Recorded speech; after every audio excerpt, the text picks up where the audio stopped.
ದೇಶದಲ್ಲಿ ಲೋಕಸಭಾ ಚುನಾವಣೆ ರಂಗೇರಿದ್ದು 6ನೇ ಹಂತದ ಮತದಾನ ಯಶಸ್ವಿಯಾಗಿ ಮುಕ್ತಾಯವಾಗಿದೆ. ಘಟಾನುಘಟಿ ರಾಜಕಾರಣಿಗಳು, ಕ್ರಿಕೆಟರ್ಸ್ ಮತದಾನ ಮಾಡಿದ್ರು. ಇತ್ತ ಕೊನೆಯ ಹಂತಕ್ಕಾಗಿ ಅಖಾಡದಲ್ಲಿ ರಣಕಹಳೆ ಮೊಳಗಿದೆ.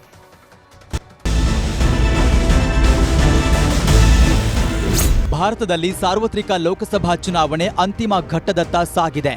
8 ರಾಜ್ಯಗಳಲ್ಲಿ 6ನೇ ಹಂತದ ಮತದಾನ ಯಶಸ್ವಿಯಾಗಿ ಮುಕ್ತಾಯವಾಗಿದೆ. ಬೆಳಗ್ಗೆ 7 ಗಂಟೆಯಿಂದ ಸಂಜೆ 5ರವರೆಗೆ ಮತದಾರರು ತಮ್ಮ ಹಕ್ಕು ಚಲಾಯಿಸಿದ್ರು. ಧರ್ಮೇಂದ್ರ ಪ್ರಧಾನ್, ಮನೋಹರ್ ಲಾಲ್ ಖಟ್ಟರ್, ಮನೋಜ್ ತಿವಾರಿ, ಬನ್ಸೂರಿ ಸ್ವರಾಜ್, ಮೇನಕಾ ಗಾಂಧಿ, ಕನ್ಹಯ್ಯ ಕುಮಾರ್, ಮೆಹಬೂಬಾ ಮುಫ್ತಿ ಸೇರಿದಂತೆ 889 ಅಭ್ಯರ್ಥಿಗಳ ಭವಿಷ್ಯ ಬರೆದಿದ್ದಾನೆ ಮತದಾರ.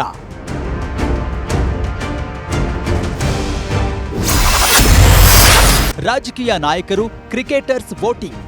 ಉತ್ತರ ಪ್ರದೇಶದ 14, ಹರಿಯಾಣದ 10, ಪಶ್ಚಿಮ ಬಂಗಾಳ 8, ಬಿಹಾರ 8, ದೆಹಲಿ 7, ಒಡಿಶಾ 6, ಜಾರ್ಖಂಡ್ 4, ಜಮ್ಮು ಕಾಶ್ಮೀರದ 1 ಕ್ಷೇತ್ರದಲ್ಲಿ ಯಶಸ್ವಿಯಾಗಿ ಮತದಾನ ನಡೆದಿದೆ.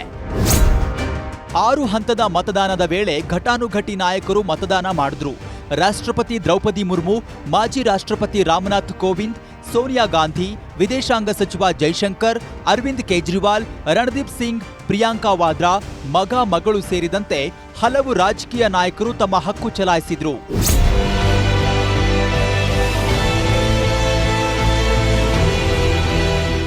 ಕ್ರಿಕೆಟ್ ಆಟಗಾರರಾದ ಮಹೇಂದ್ರ ಸಿಂಗ್ ಧೋನಿ, ಗೌತಮ್ ಗಂಭೀರ್, ಕಪಿಲ್ ದೇವ್ ಕೂಡ ಮತದಾನ ಮಾಡಿದ್ರು.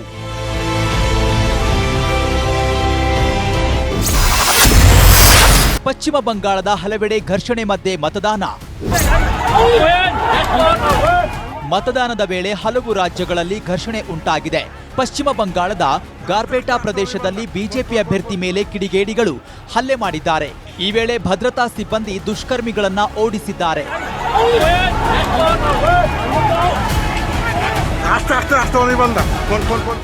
ಒಡಿಶಾದ ಪುರಿಯಲ್ಲೂ ಮತದಾನದ ವೇಳೆ 2 ಗುಂಪುಗಳ ನಡುವೆ ಗಲಾಟೆ ನಡೆಯಿತು.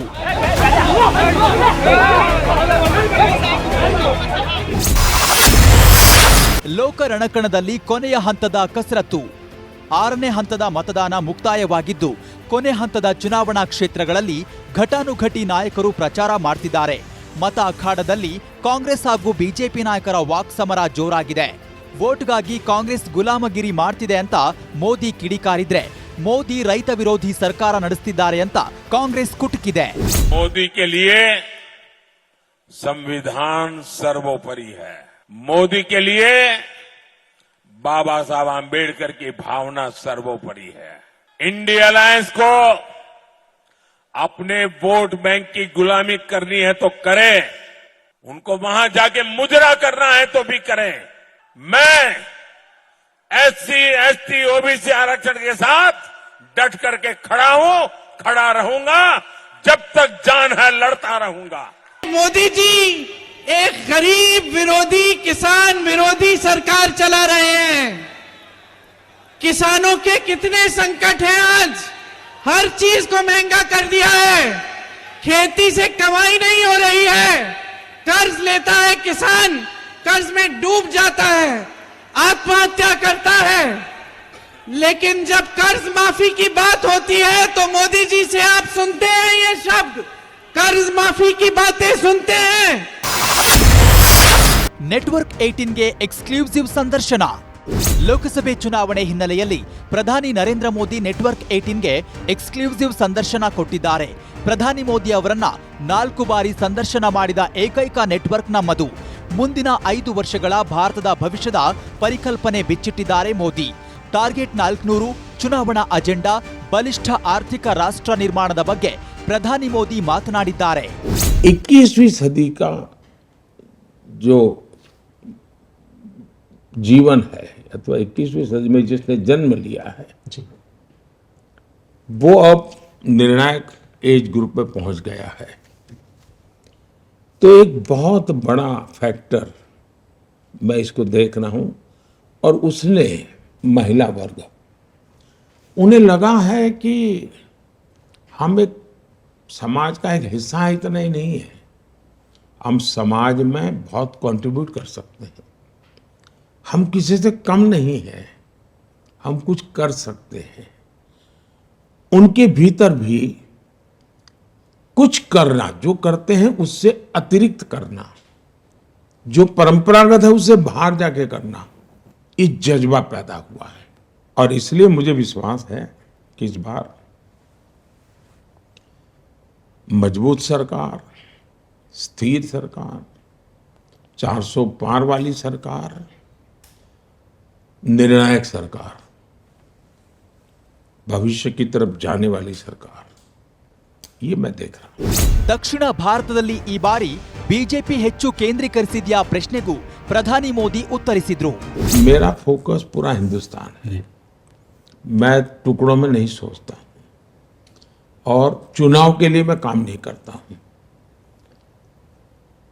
हम जीत करके इसलिए नहीं आए हैं कि अगली सरकार कैसे बनेगी। बीजेपी के राज्यों में G20 होगा, हिंदुस्तान के हर कोई, अंडमान निकोबार में भी G20 होगा, लक्षद्वीप में भी G20 होगा। मैं पूरे देश को लेकर के चलता हूँ। ದೆಹಲಿ ಮದ್ಯ ಹಗರಣ, ದೆಹಲಿ ಸಿಎಂ ಅರವಿಂದ್ ಕೇಜ್ರಿವಾಲ್ ಬಂಧನದ ಬಗ್ಗೆ ಪ್ರಧಾನಿ ಹೇಳಿದ್ದು ಹೀಗೆ.